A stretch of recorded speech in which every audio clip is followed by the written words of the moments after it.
these. Pow. Okay. Stagger.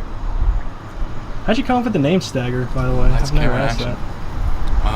So I took my initials, which is STG, Spencer Thomas Grosnick, and my football number, which was 43 in high school, and changed the 4 to an A and the 3 to an E, and I did STAGE, and I just kind of filled in another G and then an R. And of course, I'm drinking and things like that, so people kind of like, oh, he's staggering or whatever, so like that kind of caught on too, but that's kind of the whole science behind that. And I just took it and ran with it. I didn't want to be staged. That's kind of weird. So I was just like, Stagger. It's kind of cool. When did you make your first song? Like first cover or first song? We'll go first song you ever made. First song I ever made. Wow. That was like all you. All me? Like you wrote it. You were into it. 2010. When I started, I started doing covers really big, and I sort of did a couple of my own versions, whatever, because I knew a couple producers back in my high school that made beats. I never really took that seriously, but I couldn't tell you what song it was, but I think it was Writing My Lines. Writing My Lines was the first original song I've ever written. That was just solely me. Did you ever do anything with it? 2010. It was on. My first album ever was 2013, I think, and it was 16 tracks, and it was just released on SoundCloud. It's still on there. Lyricist Revival. It's there's no traction, no buzz, no nothing. I was just like, it was a cool album cover, but nothing really ever happened to it. I didn't really know what I was doing, but they were all original beats. I found the beats on YouTube. And that's where I got my start. It was through YouTube, and I was like, all right, start taking this seriously and start networking and meeting people. And it just took off. How did you decide how many songs to put on your first album? Really good question. When did you know it was done?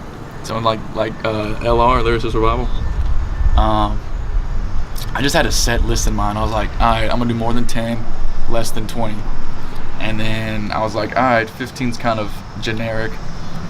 Let me just do 16. Let me do one more. So I just had a number in mind when I was like halfway done. I was like, all right, this is the 9th track. Let me do 16. So it wasn't really any science behind it. I was just like, I'm gonna do more than 10, less than 20.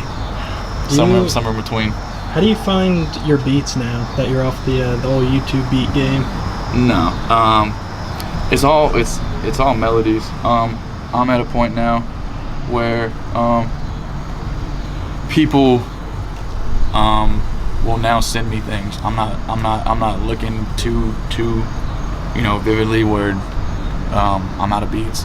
It's like I always have a catalog of beats, and I'm actually slacking behind, producers hitting me up like, yo, when is this dropping? When is, when are we hitting up the studio? When is things like that happening? And that was not pushing like that till this summer at all, and I'm grateful for that. But I was always, hitting up producers looking for beats, and now, honestly, there are beats that are sent to my email that I usually don't even look at. And there'll be people just hitting me up or just sending me, a couple beats every month or so, and I want to work with everybody, but at the same point, if I'm ever looking for something, I can go back and be like, oh, I'll always tag it and put it in like my folder. I have an email Stagger folder. It's like straight beats, but there's probably a good 10, 15 beats I've never looked at, but I'm looking for melodies when it comes to beats. Like if you have a solid melody, and that's really what I write to. That's what I write my hook to, like the syllables of the melody. I try to pair it together so it kind of sticks in your head and is catchy, and then you just kind of got to kill the verse and fill it in, fill in the blanks. Try to make my intro kind of catchy like the hook, but not exactly the same words. What do you start with when you're writing? Do you start with the hook or just a bridge, chorus? I start with the message. I try to think of the name of the song first, and I usually kind of listen to the hook and I'll be like, oh, that would fit there. So then I usually will think of the name of the song, title it, whatever, and then write the first verse, and then spend some time on the hook, writing something that makes sense, that means something that people can relate to, that's catchy and like goes with what's really happening, and not just rapping about me, you know, rag rap is what I like to call it, where you just rap about whatever, but it's like I actually rap about things. A lot of artists do this too, but like you have to rap about things that apply to other people. It's not like, you know, you go through phases, and I'm just in a phase now where I'm actually rapping about content that people can relate to, and it's just trial and error. Okay, out of all the songs you've made, which one is your personal favorite? Like, for any reason at all. It could be just because, like, you're feeling it, or whatever.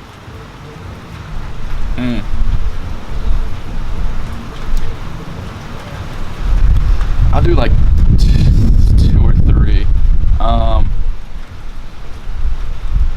Yeah, Switched Up was probably my first song that I was like, yo, this song is fucking dope. I was like, this song, like the production, everything. I went up to like this house studio in Franklin, and even the production was amazing. That's why I just did a music video for that, because I was like, that's probably my first. I did that one not even a year ago. And like, it was probably 11 months ago. I think last September I dropped it. I'll put that one, Switched Up. Keeps Me Alive is cool, which the Dusty's on it, and Dom. That one was just real like low key and real like catchy, and you know, it sticks in your head. And then the song that I kind of was like, yo, I'm gonna do this for now on. Man, probably Done. Done is cool. I'm gonna perform that tonight. Done with just me and Townsend, but that one is nuts. I don't remember the first song I ever did where I was like singing through the intro, but the first song I ever did with that is probably in the discussion as well, because I do that every song now. Have something in the intro. It's probably I gotta look at it, but it's yeah, I'm gonna put Done, because that one's a banger.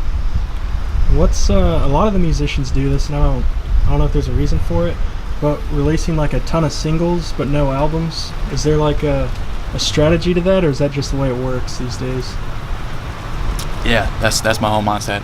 The industry is so quick paced and fast moving, and you're not gonna you know, most artists nowadays, especially if you're independent, I'm not gonna wait for you to release an album. Like, that's just not me. I mean, I'll listen to it, but it's like, I'm not gonna, like, unless you're huge, but if you're still building and growing, it's like you need to release songs and singles every couple of weeks to just be relevant.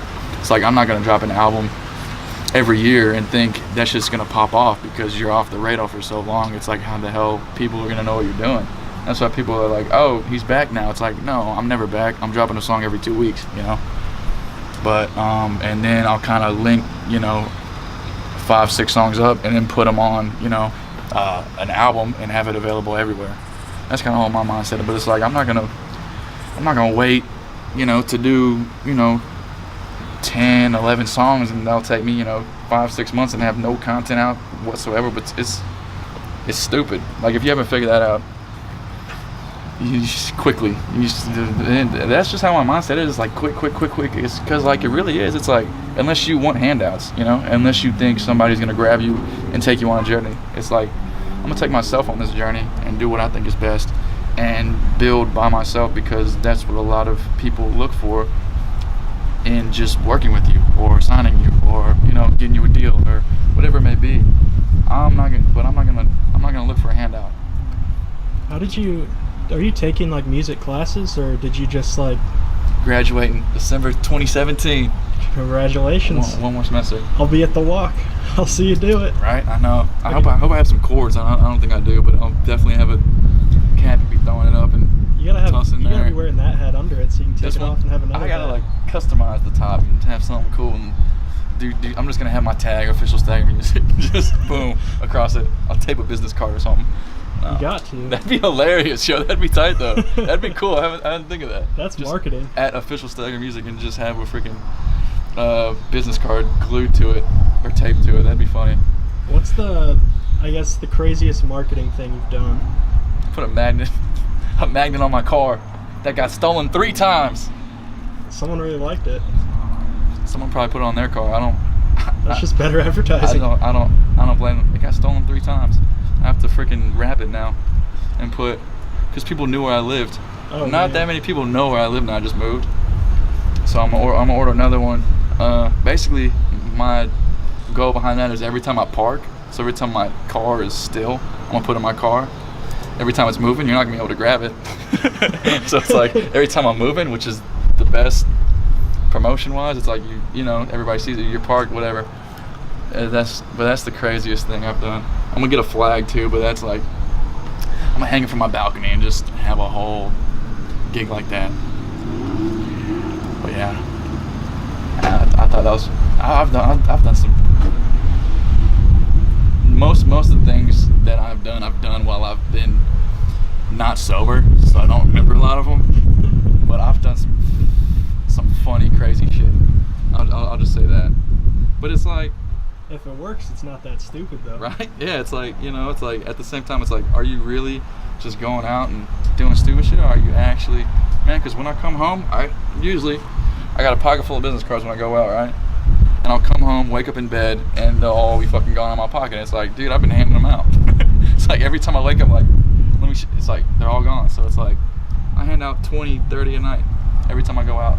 Even when I'm at work, I'll be tossing out like 3 or 4 a night, just to females who, you know, get at me, slide in those DMs. So you graduate in December. What are you gonna do after that? Or are you stopping there? That's as far as you're thinking ahead at this point. Great question. I don't know. I'm still young. I feel like there's not a way for this not to pop off. That's kind of what my mindset is. Like, I don't see this not happening. It's like it's like a formula, and I feel like, you know, I'm ignorant to a point where it's like I feel like the way that I'm doing is the best way for me to make this, you know, into like a long, you know, journey, like a career. Like, honestly, I don't see how it couldn't. I'm only 22 years old. A lot of motherfuckers don't, you know, pop off till they're 25, 26. I wasn't, you know, this popping last summer at all. Not even last December. Not even May. When did it turn around? When did it go from like just chilling to like Start throwing shows. Is that the secret, you think? It's just buzz. It's just like how often do people talk about your name? How, you know, how are you mentioned? I do not know who that is. And then how yeah, it's just like it's all through social media, man. It's all through social media. I'm opening tonight, but it's cool because usually I'll get more of a buzz the day after. When people start reposting, when people start, you know, whatever. It's like shout out to whatever on Twitter, on Instagram, and usually on IG. It's like I'll get a huge, you know, boost just off that, like in general, just off of people, you know. It's all word of mouth. It's all about who you know. I asked the A&R, I was like, what's the one way you discover new artists? And they're like, word of mouth. So it's like work with different people, network with different people, put different people on the card. You know, it's all about who you know, who they know. It's like you just gotta dabble. It's like you just gotta work with everybody, and it's hard to do because you realize, you know, a lot of ins and outs and a lot of whatever. But it's kind of like the risk you gotta take. It's like big, you know, opportunities come with risks, and a lot of people are too scared or don't, you know, accept it, or they're comfortable. It's like I try never to be comfortable. If you're too comfortable, it's dangerous. It's like, oh, I'm good where I'm at. It's like you can fall off in a month, and you know you're done. It's like I've seen people have such a huge following, then a year later, nobody cares anymore, just because you didn't keep putting on. So along that note, when do you think you'll be able to tell yourself, like, yeah, I made it now? Do you think that'll ever happen? No. It's not a goal. Like, there's really not. I mean, when I can say I made it, probably when I can quit my job. I'll say I made it. Be like, okay, I'm making enough money that I can support myself with music. Yeah, I would say when I quit my job, I'll be like, yo, I'm satisfied. Well, not satisfied, but you know, it's you know, it's growing. But yeah, when I can make this full time or do a living or start touring, or I'll be you know, grateful. I'm not gonna be satisfied, but I'll say that at least I did something with it. All right, we're gonna wrap it up here. Go ahead and tell the people what you got, what you need them to check out. And official Stagger Music, all social media, Snapchat, Instagram, Twitter, YouTube, all that. Official Stagger Music. Autograph Studios, Eyewitness.